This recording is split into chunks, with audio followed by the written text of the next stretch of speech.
Olá pessoal, professora Maísa, de novo com vocês para a gente estudar um pouco mais de língua portuguesa, pensar textos, pensar aí a vida social, nessa viagem que é estudar a linguagem e estudar língua portuguesa, ok? Vamos lá, vamos ver o que a gente vai ver hoje? Nós vamos complementar um estudo sobre carta do leitor, tá bom? Que a gente vai complementar com o quê? Marcas linguísticas. Esse gênero, na aula passada a gente trabalhou bacana esse gênero, pensamos bastante coisa, estrutura, né, tema, tudo mais, objetivo, e agora a gente vai focar nas marcas linguísticas. Como é a linguagem da carta do leitor? Tá? A gente vai estudar isso. Para começar, eu separei para vocês um texto que eu gostei bastante, que fala sobre comunicação. A gente está em quarentena, estamos em casa, então assim, a gente está bastante tempo com a família, né? Então, eu não sei se na sua casa rola, mas na minha casa às vezes rola. Rola uma comunicação meio truncada, né? Uma pessoa fala uma coisa, daí o outro fala outra. Aí pode acontecer da gente se desentender, não é? E aí eu trouxe uma reportagem que eu achei no site da UOL, que vai trabalhar com a ideia de uma comunicação não violenta, né? Que é um estudo bem bacana de psicólogos, estudiosos da linguagem, sobre como se comunicar de maneira não violenta. E aí você se pergunta, professora, mas a linguagem é violenta? Ela bate nas pessoas? Ela violenta as pessoas? Sim, a linguagem, ela agride, né? Muitas vezes nós temos palavras e coisas que foram ditas para nós há anos e aquilo ficou dentro de nós. Então, por isso é tão importante pensar. Vou ler com vocês essa reportagem e eu quero que você pense, durante a reportagem, pense sobre isso e veja se você gosta dessa reportagem. 7 maneiras de se comunicar sem gerar sentimentos negativos nos colegas. Ele está usando o termo colegas porque está numa sessão Viva Bem da UOL, mais voltada para o trabalho, mas a gente vai adequar aí para a nossa vida do cotidiano em casa ali. Vamos ver? Para pacificar as relações, o psicólogo Marshall Bertrand Rosenberg desenvolveu a comunicação não violenta, CNV, nos anos 60. A técnica diz que todos possuem as mesmas necessidades. Quais são? Ser amado, eu e você queremos, ser respeitados, ter segurança e apoio. Contudo, sem conseguir expressar essas necessidades com clareza, geram conflitos. A CNV, então, que é a comunicação não violenta, né, a nossa abreviação, exige 4 etapas. O que observamos, sentimos, como identificamos nossas necessidades e realizamos os pedidos. Resume o Luan, psicólogo clínico do instituto responsável pela pesquisa. A seguir, os neurocientistas indicam formas práticas. Eu separei, você pode acessar lá na internet essa reportagem, mas eu separei para você só os tópicos. Vamos ver? Como que a gente resolve? Tá complicado, você precisa conviver, né? Você ama seu pai, sua mãe, família, irmão e irmã sempre dá aquela briguinha, né? Como que a gente pode estar ali nessa quarentena e manter, né, um ambiente harmônico, pacífico? Vamos pensar? Vamos ver os exemplos. Aliás, vamos ver as dicas que eles dão para nós. Faça solicitações claras, legal. Você quer alguma coisa? Peça claramente, ninguém tem bola de cristal. A gente tem mania de achar que as pessoas têm. Pergunte em vez de julgar. Ah, você fez isso por causa disso. Não, pergunte, você fez isso? Por que você fez? Troque adjetivos por fatos. Ah, isso ficou muito feio, isso é horrível, tá ruim. Não, eu acho que tá faltando isso aqui, ou ficou sem sal isso aqui, ou a cama faltou arrumar isso aqui. Veja, o fato, claro, com cuidado, é muito melhor do que o adjetivo, você já julga, né, adjetivando. Escolha momentos para praticar a comunicação não violenta, né? Então você tem que ficar na mente, bom, eu vou agora, daqui a pouco, né, eu vou ter o horário de almoço, vou praticar isso aqui na hora do almoço, tá? Pessoas possuem repertórios diferentes, lembrar disso. Eu tenho uma história de vida, mesmo que você tenha um irmão que foi criado pela mesma mãe e mesmo pai, dentro de uma família, há histórias diferentes. Dentro, né, são pessoas, personalidades diferentes que passaram ali, que estão ali, né? Então você precisa lembrar disso, então não julgar pela sua história de vida, o seu repertório. Conflitos acontecerão, mesmo assim, tendo todo esse cuidado, pode acontecer, mas tudo bem, tá? Desde que seja razoável. E não finge empatia. Claro, você não precisa fingir que está tudo bem, né? Ou ser aquela pessoa falsa, mas fazer esse cuidado, ter esse cuidado de na hora de fazer uma crítica, de fazer um pedido, ter esses cuidados aqui que vai ser mais bacana. Eu gostei bastante dessa reportagem. Pergunta para começar a aula. Exercício 1, entrando no tema, letra A. Seja honesto aí com a sua resposta, interaja com a aula aí. Letra A, você gostou da reportagem do Caderno Viva Bem, da UOL? O nome do caderno é Viva Bem, uma seção específica. E por quê? Essa é uma pergunta que eu estou fazendo para você, você pode responder aí do seu jeito. Letra B, quais dos conselhos sobre a CNV você acha mais difícil praticar e por quê? Daí depois a gente volta naqueles, daqui a pouco eu volto um pouquinho no conceito para você lembrar quais são. Tem lá aquelas diquinhas, os conselhos, né? Que os psicólogos trazem para nós dentro dessa linha. Quais que você acha que não dá para praticar? Quais ou qual, né? Pode colocar aí 1 ou 2, sem problema. Vou dar um tempo, a gente volta para conversar e pensar na carta do leitor aí, a partir desse início aí da aula. Até mais.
Olá, pessoal, vamos voltar aqui? Você gostou da reportagem? Não sei o que a professora gostou.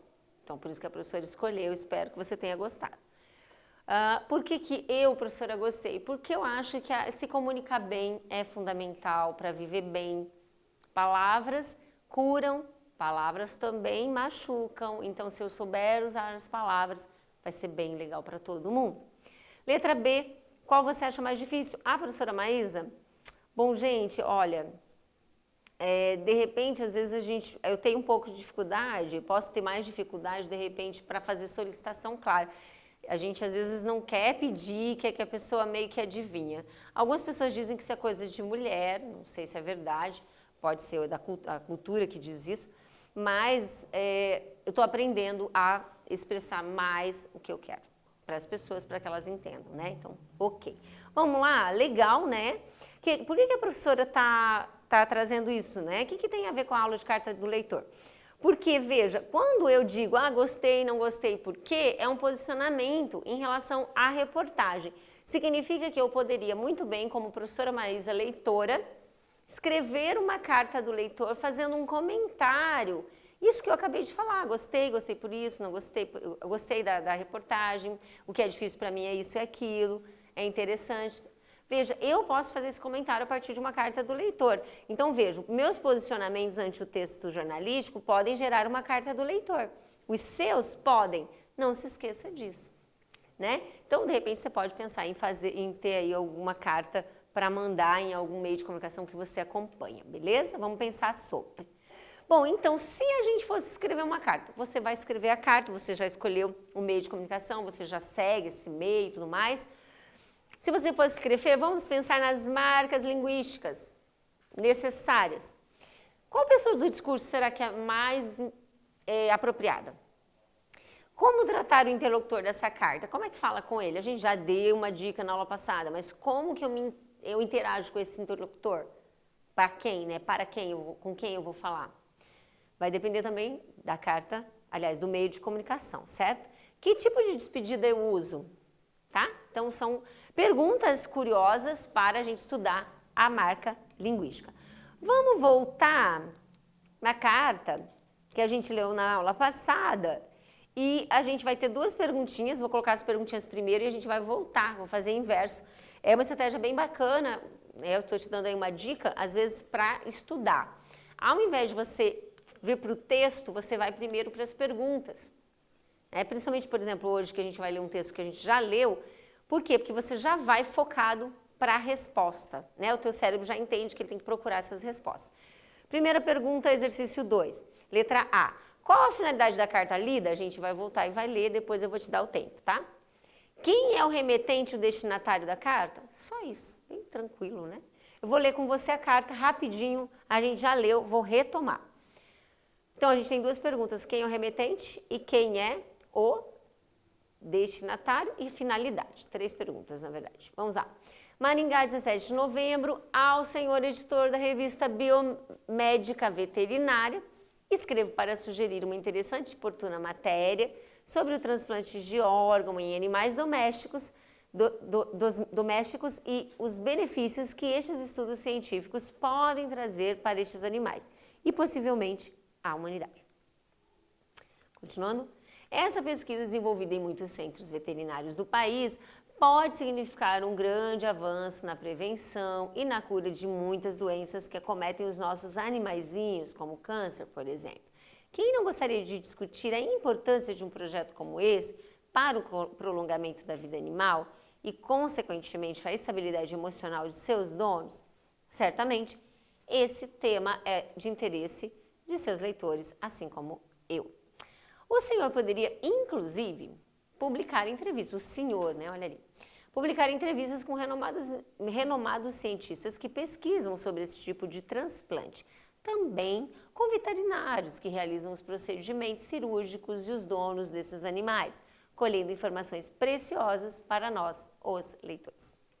Espero que a minha sugestão seja acatada, que em breve a pesquisa sobre o transplante de órgãos em animais domésticos seja abordada por essa revista. Quem assina? Cordialmente, Mauro Silva. Ok? A partir dessa leitura, eu acho que já dá para você responder, tá bom? Só um tempinho e aí você já responde. E a gente já volta para ver o que você respondeu. Até mais.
Vamos ver o gabarito que eu fiz para vocês.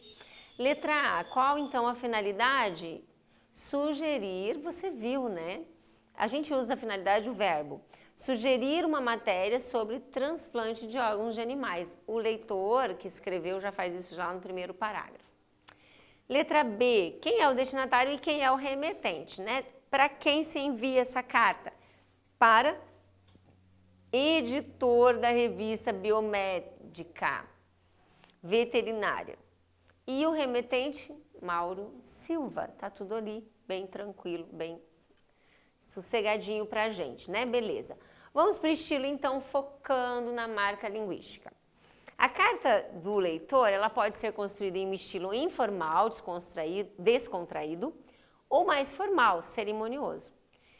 Mas como que eu vejo a diferença? Depende do meio de comunicação com o qual eu vou dialogar, para quem eu vou escrever. É uma revista, por exemplo, super interessante, a revista super interessante, né? Que é mais voltada para jovens, que tem um caráter mais informal, eu posso me reportar de um modo mais informal, uma linguagem mais leve, menos cerimoniosa. É um jornal, uma revista um pouco mais aí, que eu tenho uma publicação mais voltada para um público geral, então aí veja, não tem um público específico de jovens ou de crianças, tenho que manter uma linguagem um pouquinho mais formal. Deve-se observar o quê? O grau de intimidade, né, que a gente já falou, e o perfil do público, né, para quem é que lê essa revista, certo? Então aí, veja que o perfil público, para quem eu vou enviar, o tipo de revista ou jornal importa bastante, para que eu use a linguagem adequada. Exemplos aqui. Observe o trecho e confira os vocativos. Uma das marcas linguísticas da carta do leitor é o vocativo. Eu me dirijo a alguém. Veja, há gêneros textuais que não se dirigem a ninguém, como a dissertação.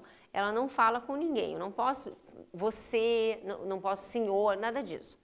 Na carta do leitor é fundamental que eu tenha vocativos, que é o chamamento. Veja o exemplo. Ao senhor editor da revista Biomédica Veterinária. O que fazem então, vírgula, senhor editor? Então esses dois elementos são chamados de vocativos. Vocativo é a forma linguística para um chamamento, uma interpelação. Né? Não usa só em carta, a gente usa quando a gente chama as pessoas. Você diz, mãe, me traz a toalha, que não é legal, né? Você não levar a toalha, mas tudo bem, acontece, daí a mãe vai lá salvar a pátria. Então o que acontece? Mãe, vírgula, é um vocativo, é um chamamento. Disso então é uma interpelação ao interlocutor no discurso direto. Não possui relação sintática com outro termo da oração. Exemplos que a professora colocou. Senhora diretora, vírgula, queremos nossos direitos. Não fale tão alto, Rita, né? Tem gente que fala gritando, então tomar cuidado. A vida, vírgula, minha amada, vírgula, é feita de escolhas. Você reparou que um vocativo, ele vem separadinho por vírgula, vírgula, vírgula, tá? Então aqui, quando está no meio da oração, intercalado, ele vem com vírgula antes e depois. Essa é uma marca importante para você saber, beleza? Exercício. Formule 3 frases bem tranquilas, pode ser do teu dia a dia de quarentena, 3 frases empregando o vocativo. Se você tiver um cãozinho, você usa o vocativo com ele também, né? Você pode usar uma frase aí para ele, tá bom? Eu vou dar um tempinho e aí a gente já volta para continuar o nosso estudo.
então você fez as suas frases e eu fiz as minhas. Vamos ver.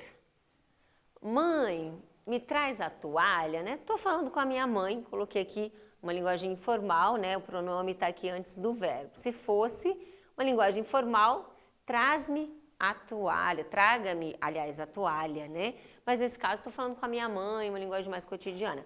Mãe, vocativo, tá bom? Minha linda morena, né? Aí, olha que lindo isso. Aí você tem um vocativo aí com um adjetivo, né? Uma cantadinha, vírgula. Como é bom ter você aqui.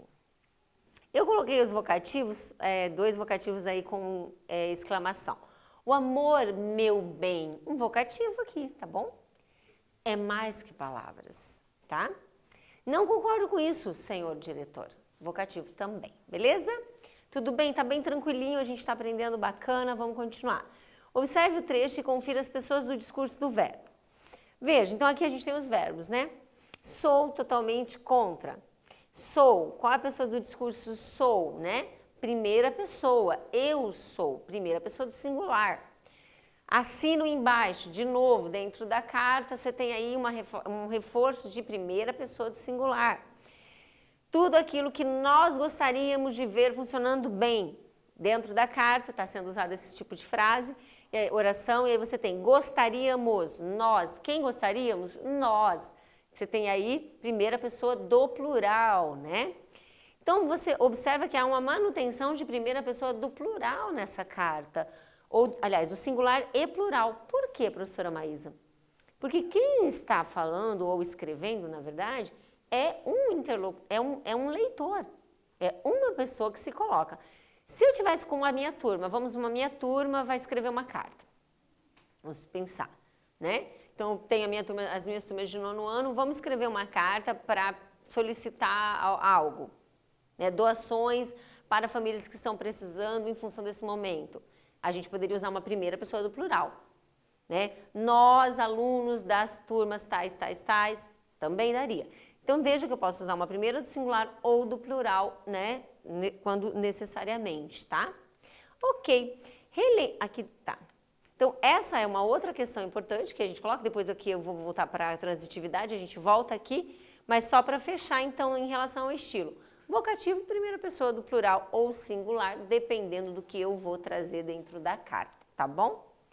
E a gente vai para a transitividade verbal. Vamos fazer esse exercício para retomar a transitividade verbal e já aproveitar a pessoa do discurso para você fixar isso. Já tá, né? A gente já tem estudado isso bastante, mas vamos fixar. Exercício 4, eu vou deixar para você e depois eu volto para ler com você, tá? Nesse caso, é para observar a transitividade verbal e a pessoa do discurso.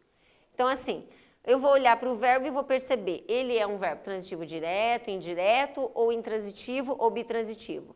Segunda coisa que eu vou olhar no verbo, qual a pessoa do discurso dele, em que ele está, tá bom? Flexionado. Essas duas coisas eu vou olhar, então é um exercício que vai exigir um pouquinho mais de tempo de você, tá? Coloque aí letra A e faça a questão da transitividade e a questão da pessoa do discurso, e aí a gente volta para ver se você tá já bem afinadinho com esse estudo. Até mais!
Conseguiu fazer?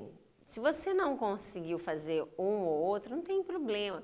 O aprender, né, a gente volta, então depois você volta no vídeo, volta na aula, retoma, né? Tem o teste, tem a lista para você retomar esse conteúdo. Fique tranquilo que dá para a gente ir aprendendo, tá bom? Vamos lá. Na letra A, gosto de pessoas que são otimistas. Ah lá, gosto. Quem eu gosto, né? Eu, primeira pessoa do singular. Quem gosta, gosta de. Já estudamos esse verbo transitivo indireto, necessita de preposição. Deram-me uma notícia muito triste. Deram-me, terceira pessoa do plural, verbo transitivo direto e indireto. Quem dá alguma coisa a alguém, né? A linda Rosa morreu. Morreu. Ela morreu. Terceira pessoa do singular. Verbo intransitivo, não precisa de complemento. Cecília ganhou o prêmio. Quem ganha, ganha algo. Verbo transitivo direto. Quem ganhou? Cecília. Cecília, eu, tu, ela. Terceira pessoa do singular. Os viajantes chegaram de manhã. Quem chegaram de manhã? Os viajantes. Chegaram eles, terceira pessoa do plural. Você tem a marcação de plural no verbo e também no sujeito ali. Qual é o chegaram? Quem chega, chega. Ele chegou, verbo intransitivo. Tranquilinho? O quiz aqui pra gente. Pessoa do discurso predominante na carta do leitor, querido? Primeira pessoa, né? Querido e querida, né? Primeira pessoa é predominante, né? Normalmente. Certo? Marcou? Marcou. Agora, um estilinho aí, continuando só para fechar a questão do pronome. Tem ainda um pouquinho mais aí. Observe o trecho e confira. São trechos aqui que eu tirei de algumas cartas de leitor. Veio-me, primeira pessoa, pronome aqui, né? O que fazem então? Senhor editor. Senhor, pronome de tratamento. Nós gostaríamos, nós, pronome também. Reforçando, aqui eu tenho aqui duas tabelinhas de pronomes. Essa aqui é de pronome de tratamento. O que nós vimos? A carta do leitor, eventualmente, vai precisar de um tratamento respeitoso, cerimonioso. E eu tenho para isso o que a gente chama de pronomes de tratamento. Como eu vou tratar o outro. Aqui a gente tem os pronomes, as abreviaturas e as autoridades que são reportadas, tá certo? Aqui, depois você dá uma olhadinha com calma. Se eu for fazer uma carta mais cerimoniosa, né, do leitor, me referindo a alguém, querendo falar com alguém além do editor, aí eu preciso fazer, estar utilizando estes pronomes, ok? Pronomes pessoais. Os pronomes pessoais aqui, que a gente vai usar na carta do leitor também, primeira pessoa do singular, né? Aí alguns pronomes oblíquos, né? Principalmente quando eu uso junto com o verbo. Eu tenho também no plural o nós, normalmente a gente usa o eu e o nós aí bastante nessa carta, enquanto predominância de pronomes. Então, um cuidado bastante grande com essa carta na questão de pronomes, ok? Nesse sentido, vamos completar aqui. Eu vou deixar para você completar. Então, você tem uma, duas, três espacinhos para complementar.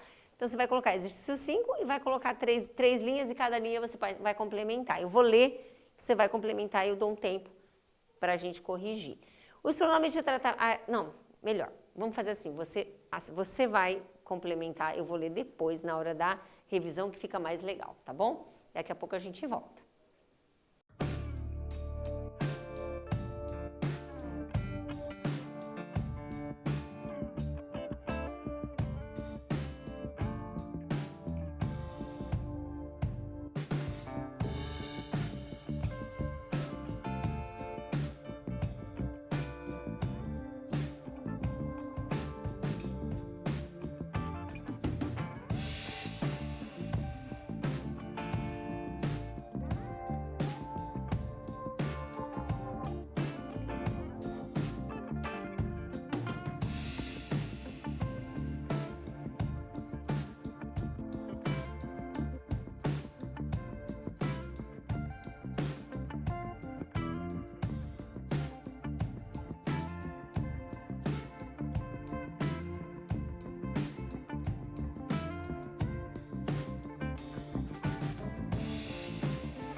Ok, vamos lá? Vamos ver.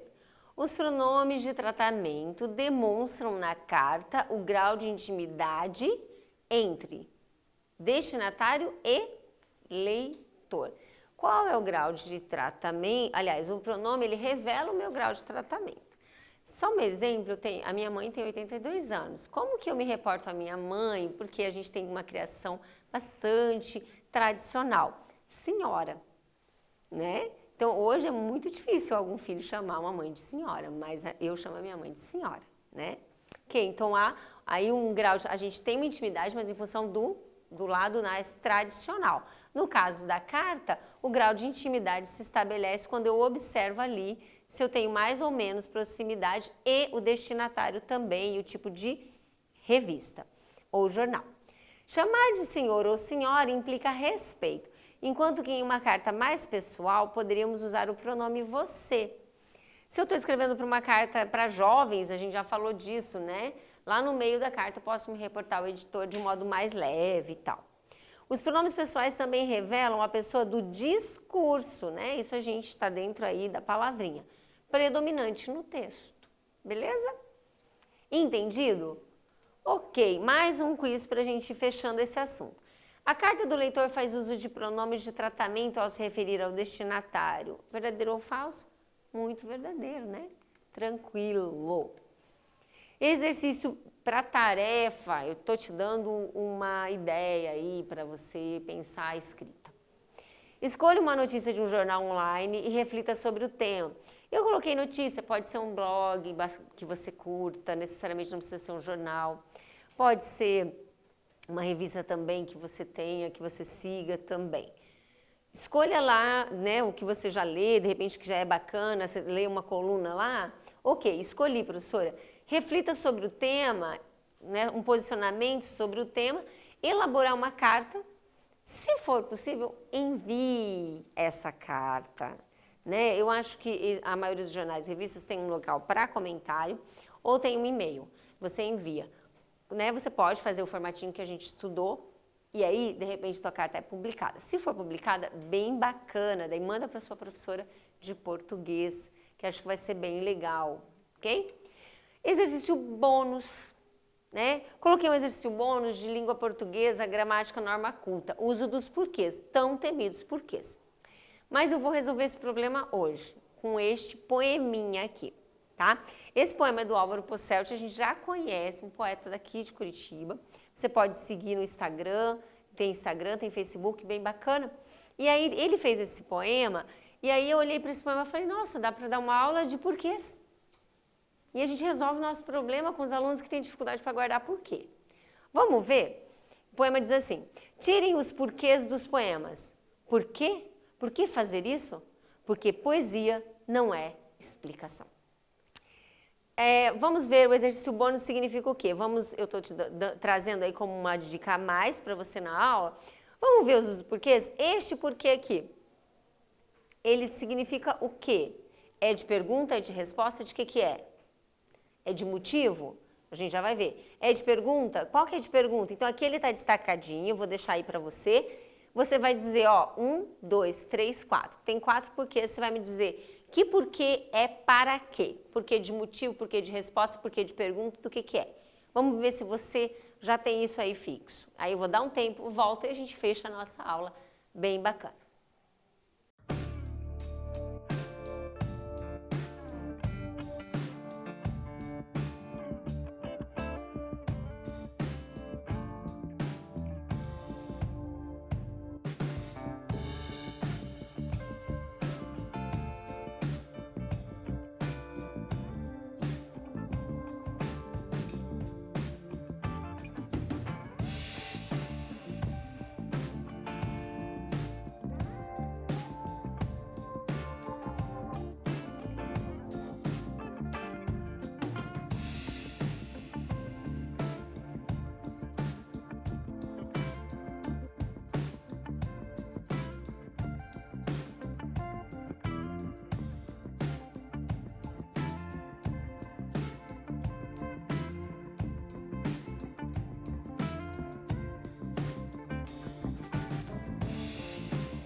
Então, entendeu? Já pegou aí a charada da poesia do Álvaro? Vamos ver?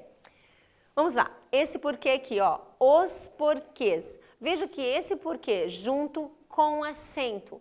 Esse é um porquê que indica motivo, a causa ou motivo, razão. Ele é um porquê que normalmente vem acompanhado do artigo, tá? Então aqui tem plural, né? Então plural, os porquês. Ele sempre vem acompanhadinho, determinado com o artigo. Então, eu não sei o porquê disso, junto com acento. Segundo porquê, você já está vendo que é pergunta, ele tem uma marcação de pergunta. Porquê de pergunta sempre vem separado. Essa é uma pergunta, essa é uma pergunta. Mas, professora, essa pergunta está com acento, essa está sem. Por quê? Essa está próxima de uma pausa, que é no caso, ponto de interrogação, certo? Perto de ponto de interrogação, ele vai vir com acento, beleza? Separado com acento, pergunta. Pergunta no final de frase. Pergunta no início da frase ou da oração, separado, sem acento. Por que fazer isso? A pergunta está no início. Aqui a gente tem no final, no caso, porque você tem esse porquê exatamente marcando perto da interrogação, tá? Então, daí vem com acento. A única diferença é essa. Esse porquê é o porquê da explicação, um porquê que explica, que responde, né? Então, porquê poesia não tem explicação. Então, ele perguntou, ele respondeu. Porquê de resposta? Junto, sem acento. Viu como ficou tranquilo? Agora a gente já... Então, o que você tem que fazer? Grava o poema e você não vai esquecer mais, tá bom? Então, é isso. Eu vou colocar aqui para nós, em síntese, o que a gente viu. O gênero carta do leitor, marcas linguísticas, transitividade verbal e uso dos porquês, tá bom? Muito obrigada. Até mais. Até a próxima. Tchau, tchau.